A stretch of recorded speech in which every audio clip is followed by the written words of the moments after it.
Umsakato wetitfombe iEswatini TV seyinikelele bantfu labadzala basemangweni wasemangwaneni ngetingubo nangekudla. Letipho tihambelana nemgomo wekusekela bantfu labadzala eveni ekucinisekiseni kutsi buyaphela busweti lapha eveni. Ngekutfunya inkhosikati Makela Nkhambule, umsakato weSwatini TV sewetfule tingubo letingemashumi 34 kubogogo nabomkhulu basemphakathi wasemangwaneni. Umphathi wemsakato wetitfombe iEswatini TV Mlamuli Dlamini udvumise emakhosi ngekuyikhathalela inhlalakahle yemaswati ikakhulukati labadzala. Sikukhanza kungiyo imandate yethu ukuthi we develop or we uplift leyo mimango lesikuyo kungasiko ke lamangwaneni kuphela kepha nje kufuna phela sicale la sikhona khona kushiwo njalo ngesilungu ukuthi charity begins at home.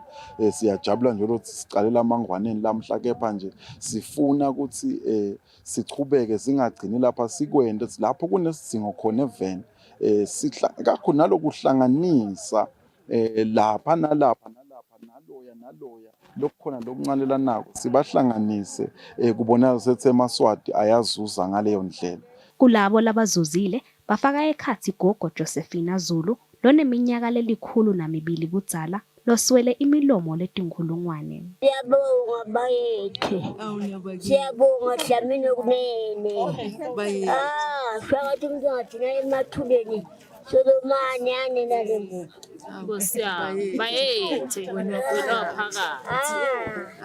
Amen. Indvuna yemphakathi wasemangwaneni Mlungisi Dlamini uthi busweti budlangile kulomphakathi bayathokoda ngalesipho lesibuya emakhosini. Khutelwandle kulomsebenzi longaka losowendekile.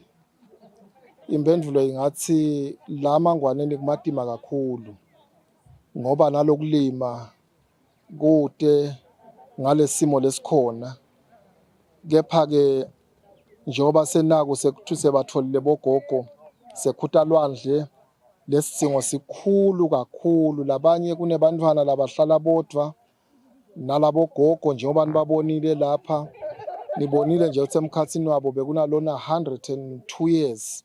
Tingapane letifaka ekhathi Prime Bakery ne-Easy Buy nanato titsite ngeke tisale kepha titawufaka sandla. Lo msebenzi lowenteka la emangwaneni uhambisana ngco nemsebenzi lowentiwa indlovukazi Mhlekazi wekunakekela bantfu labadzala ngaphilani Maswati.